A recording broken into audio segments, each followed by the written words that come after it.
there's actually so much good in this world. And somehow in our day-to-day lives, we forget about what is so good. Let's just start from the beginning. Because I remember when I met you, it was at Central, and I have to say that I was always just mesmerized by your performances and your ability to just step on stage and take focus and stay in the scenes. And I was really inspired by you, which is why I thought of you to come onto this show because I was just like, Supraneeti's an amazing performer. So can you tell us or tell me a little bit about how did you get started in acting? What was your trajectory? Okay, well, first of all, thank you. That is very kind of you to say. Um, True. well, I think we all started with theatre, didn't we? I think that's what started us all. Um, Although before Central, I had dabbled in filmmaking just a little bit, and I was sort of torn whether to do film, whether to do theatre, and then we chosen music theatre as a course was called, if you remember. And I was always so nervous about my singing ability that it was just, I think I was really nervous about what I really wanted to do. I wasn't sure. And when, just as we were finishing the course, I think I did a really short stint at the West End with a solo stand-up musical. It barely lasted 3 days, I think, from what I remember. A really short run. But at that point, I seriously thought, is this what I'm going to do? Mhm. But I think there was an interesting moment just before we'd left Central. I think when we were all meeting Paul, who was guiding us at the course, and he said to me, Supraneeti, knowing you, I don't think you'll ever be happy working with anybody else for somebody else. I think you I love it. always want to do your own thing and you want to create your own work.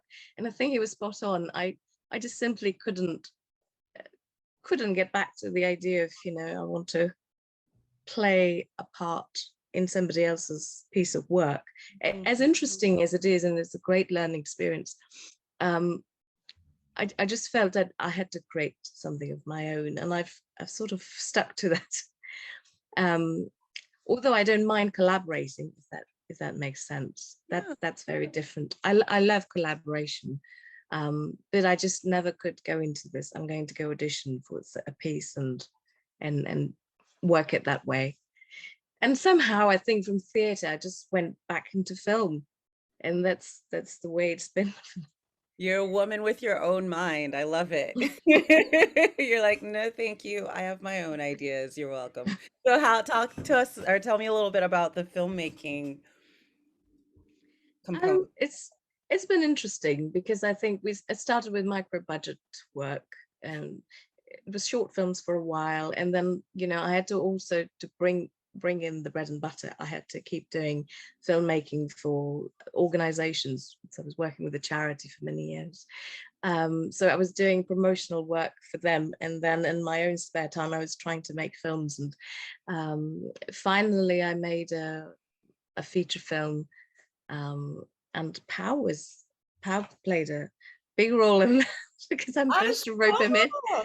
He was traveling from Taiwan, and I said, I have the role for you. You better keep yourself free. He was kind enough to join. Um, so yes, I mean it took a lot of working with others and a lot of learning experience as well. But I managed to do it. So that was my first feature film. Um, and after that, unfortunately, I had some health issues, and I couldn't promote it as I would have liked.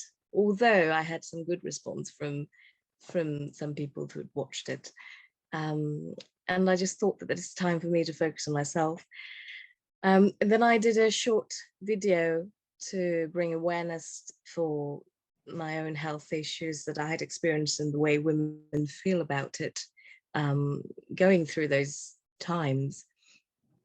So that was an interesting experience because I wanted to present it in a theatrical way. So it was actually a music video, but it was bringing in a lot of feedback, which was not necessarily very positive.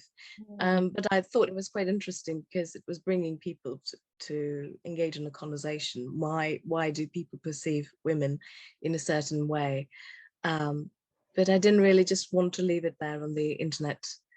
If I didn't have the time to engage in the discussion, it wasn't going to be there. It's much like when you're on stage, you engage with the audience, but when you're gone, then that's it. You know, the Yeah. auditorium has to empty. So I wanted to keep it that way. So yeah, it lasted for a few months. I think I kept going with, you know, engaging in conversation and bringing people's views together. And then I think I really had to take a step back for my own mental health.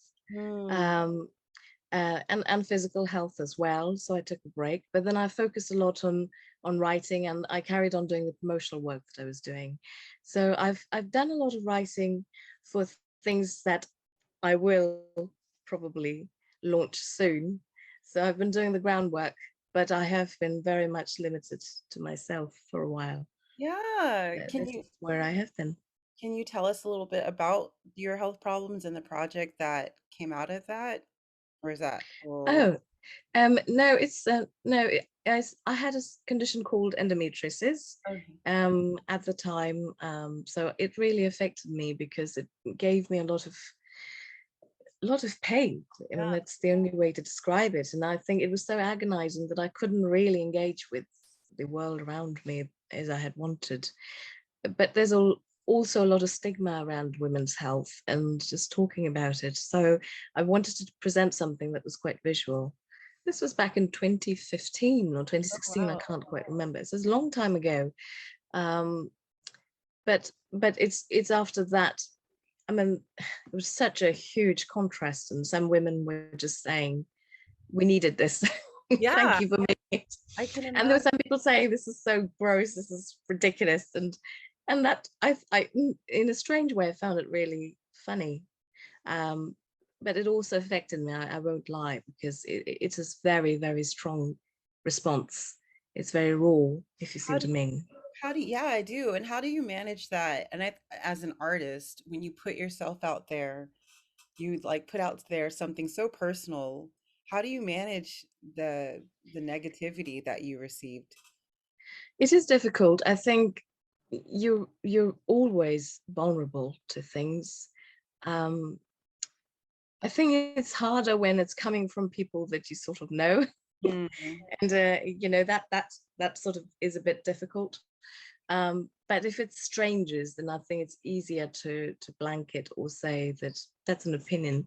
Um, for me, it was just staying focused to reminding myself this is a piece of art. At the end of the day, it is very personal, but it is a piece of art, and I need to do justice to it. If I get bogged down by who's saying what, then it just doesn't justify what I've tried to do. What is So that was my focus back then. But you I've been sort of very, very private since. I mm. haven't really using my own name, you know, advertised things that I'm doing since. I can imagine. I mean, what sort of motivated you? What was the sort of the thought that you had that motivated you to say, you know what, I'm going to take this really private issue that I'm dealing with, and I'm just going to share it. What was that? What were you thinking? I think it's because when I had finished my feature film, and I was really stuck because I had some good feedback from whoever, you know, there were a few people who'd watched it, and I was hoping to take it to film festivals, and you know, but it was work that I had to do, and I was not able to do because I was so engulfed with my own physical pain and everything else going on. And I thought, you know what, if I can't create anything else, if I can't do anything else, I can just take a camera and make a video about what's going on. And that's what I did back then, I think. But That's yes, I I've want to moved on see now. this. That's so exciting. Sorry? I said I want to see this piece of work. It's so exciting. Well, it's not there anymore. As No, I said, it's like a theatrical performance. It's gone. dang it. I just love this idea that that in your mind you were like, you know what, I can't make art, but I do have a camera, so I still can say something. I still can do something. and express myself. I Yes. think that's a really cool way of thinking. Yes, I think as an artist, you always have to be honest to yourself that if that's what keeps you going, then no matter what situation you're in, you've got to keep doing it, Keep creating. really. Yes. Can you tell me what's been a significant challenge apart from your endometriosis? What's been another significant challenge that you've experienced in making your art?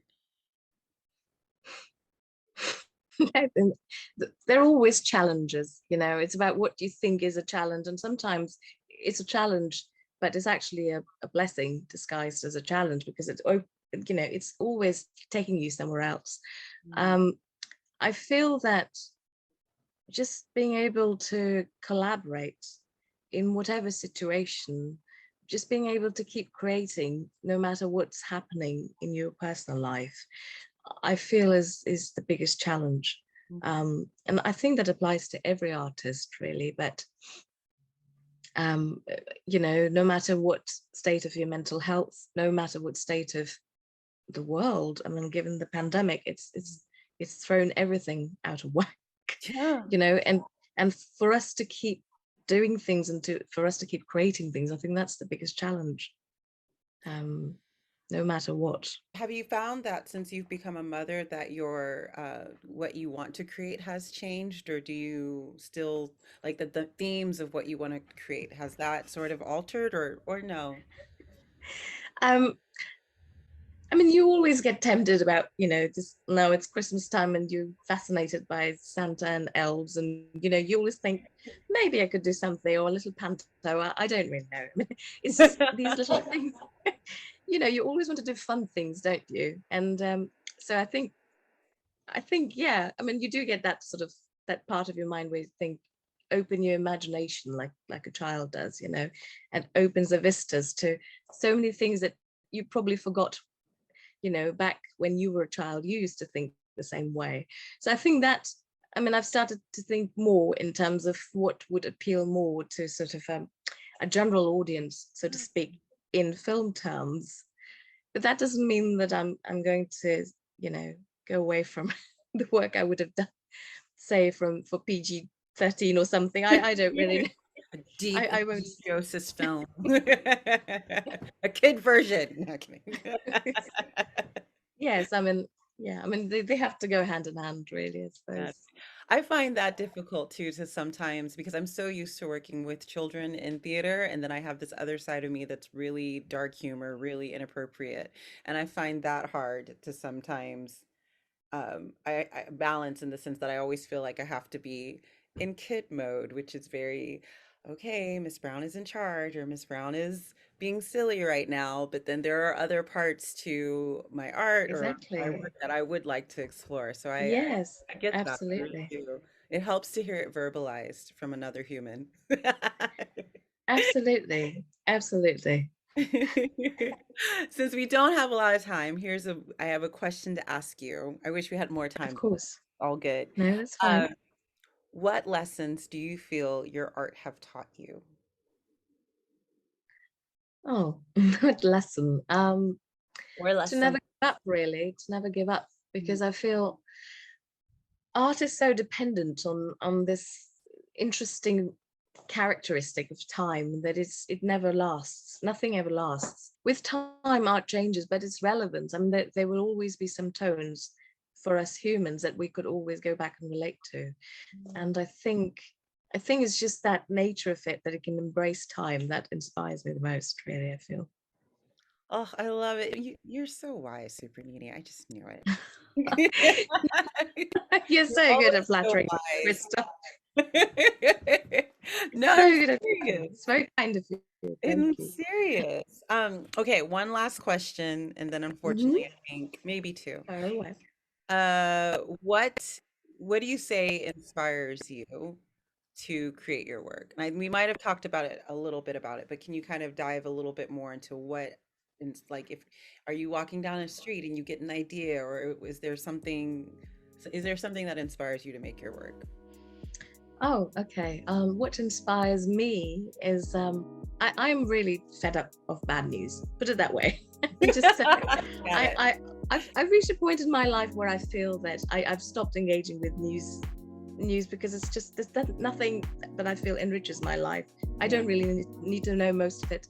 So I feel that things that are away from that, there's actually so much good in this world.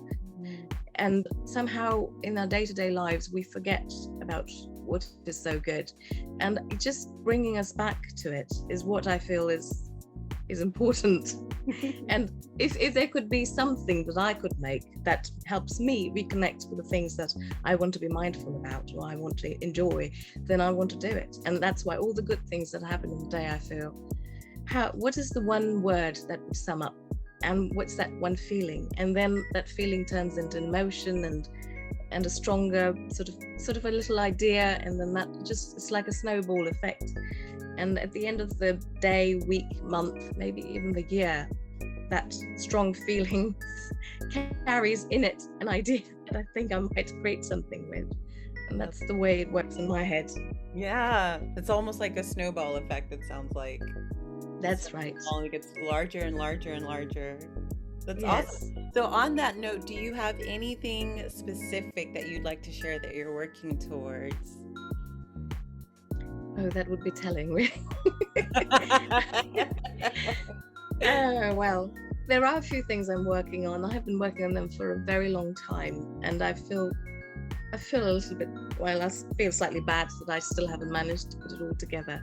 But when I'm ready, it will be ready. And I think it will be good.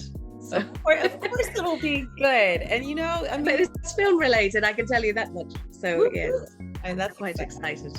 That's exciting. And Supraneeti, you did have 2 kids. Like, it's understandable. Thank you. If they took up a little bit of your time, just a little. Just a little bit. A little Just bit. a little bit. Your kids are very cute, I remember. So, Supraneeti, thank you. This is such a short interview, and I wish we could go on and on and on forever. But thank you so much for coming on and sharing your wisdom and your presence. And I'm just so happy that you agreed to this. Thank you for having me. It's such a joy to see you again, Crystal. Of course.